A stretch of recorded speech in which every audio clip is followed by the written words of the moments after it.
Halo, berjumpa lagi dengan saya Marina Faula, psikolog. Apa kabar teman-teman hari ini? Semoga sehat, semoga bahagia. Oke, teman-teman, suatu hari seorang guru membawa salah satu muridnya ke klinik psikologi. Dia mengatakan bahwa murid ini tidak mau bicara kepada teman-temannya atau gurunya. Saat itu si anak berada di kelas 4. Jadi sudah sekitar 3 tahun. Jadi saat duduk di kelas 4, gurunya memutuskan untuk membawa ke psikolog. Karena saat itulah ada psikolog. Jadi waktu kelas 1, kelas 2, kelas 3 itu belum ada psikolog di kotanya. Kemudian setelah dianalisa, saya menyimpulkan bahwa anak tersebut mengalami masalah kejiwaan yang disebut selective mutism. Jadi mutisme selektif, mutisme itu diam, selektif itu pilih-pilih ya. Jadi secara mudahnya anak itu pilih-pilih untuk diam. Jadi dia tidak diam dengan semua orang, bukan berarti dia mengalami kebisuan, tetapi dia memilih-milih. Dia mau bicara dengan siapa. Apakah teman-teman pernah mengalami atau melihat sendiri temannya atau saudara atau tetangganya yang mengalami seperti ini? Oke, kalau mau tahu penjelasan lebih lanjut, tetap di sini ya.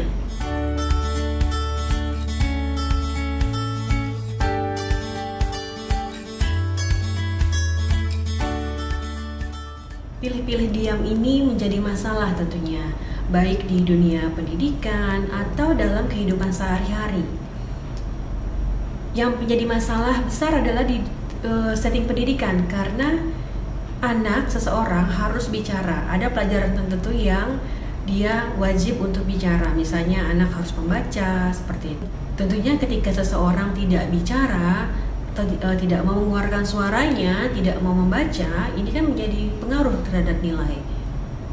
Kemudian mempengaruhi hubungannya dengan teman-temannya, mempengaruhi relasi dengan orang lain, dengan guru, dengan keluarga. Ini bisa merusak relasi seseorang dengan orang lainnya. Sekilas anak-anak dengan selective mutisme ini kelihatan tidak punya masalah, karena dia tenang, dia diam gitu ya. Dia tidak mengganggu teman-temannya, tidak nakal, pelajarannya bisa saja bagus gitu, kecuali untuk hal-hal tertentu yang berhubungan dengan bicara. Misalnya ketika anak diminta membaca, dia tidak membaca. Ketika anak ditanya, dia tidak menjawab. Bermasalahnya di situ. Apalagi ketika nilai itu diambil saat dia harus mengeluarkan jawaban. Nah, anak ini tetap diam.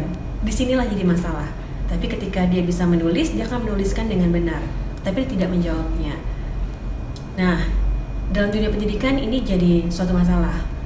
Kalau dalam kehidupan sehari-hari, biasanya sih anak ini tidak punya teman, karena dia tidak berkomunikasi, bahkan dengan bahasa tubuh pun tidak.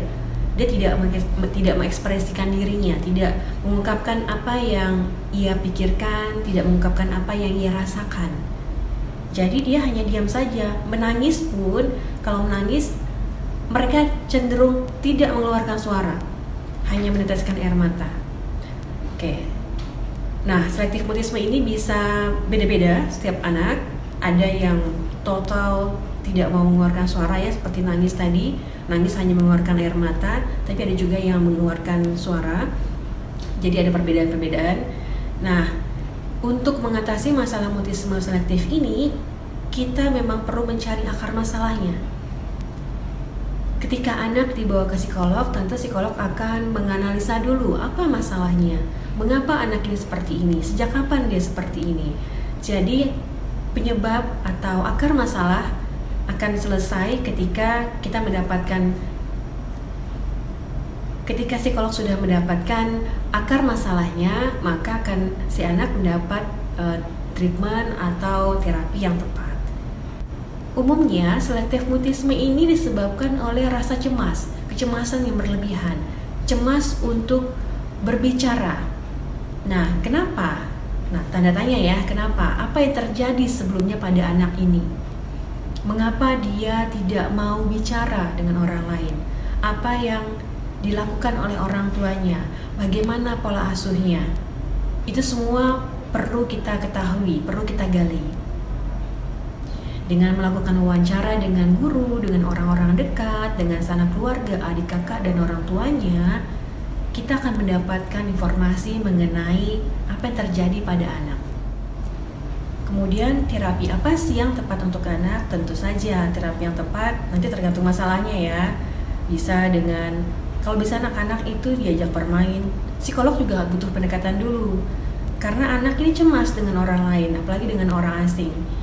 Nah, jadi psikolog pun perlu pendekatan, perlu membuat anak lebih nyaman, bisa dengan bermain dulu, ngobrol-ngobrol dengan tulisan gitu ya.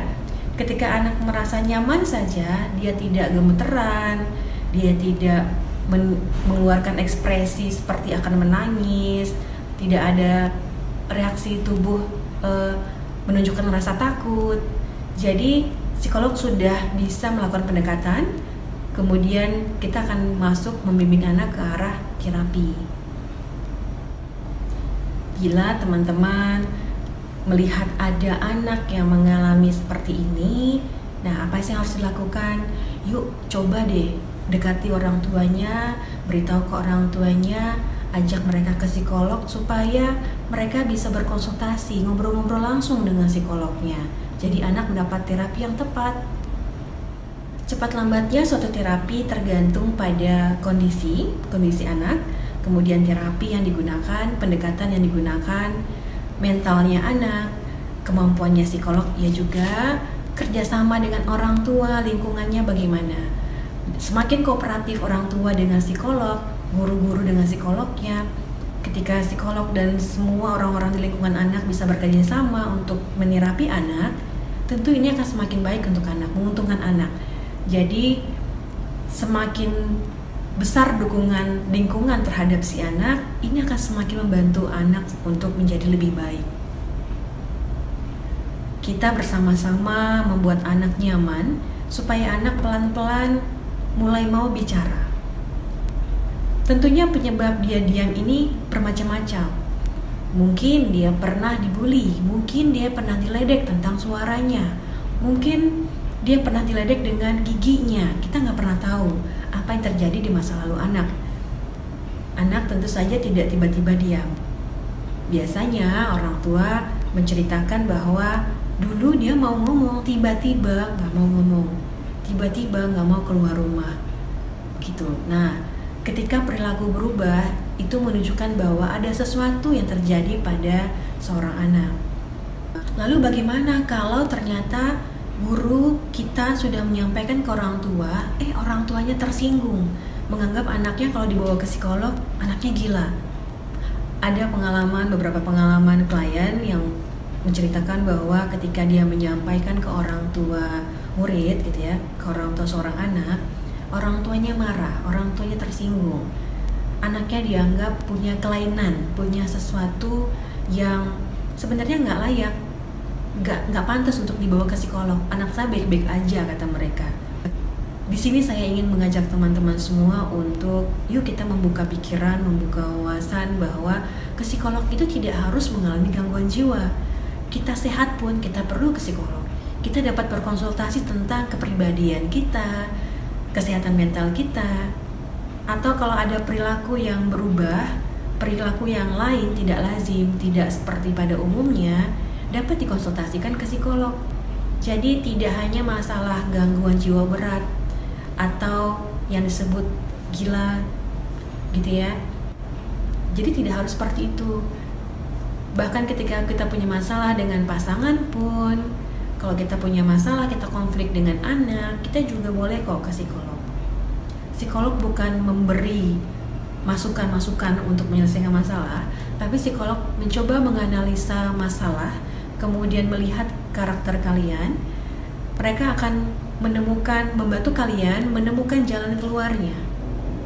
Ya, jadi dengan mengatakan ke orang tua anak itu bahwa anaknya membutuhkan psikolog, sampaikan ke mereka bahwa anak bapak perilakunya seperti ini, diam. Sayang sekali kalau anak bapak dan ibu ini terus-terusan diam, karena ini ada pengaruhnya terhadap kemampuan sosialnya di kemudian hari. Apabila anak ibu bapak tidak bisa bicara seperti ini, kemampuan sosial tidak berkembang, dia tidak mampu mengekspresikan apa yang ia pikirkan dan rasakan.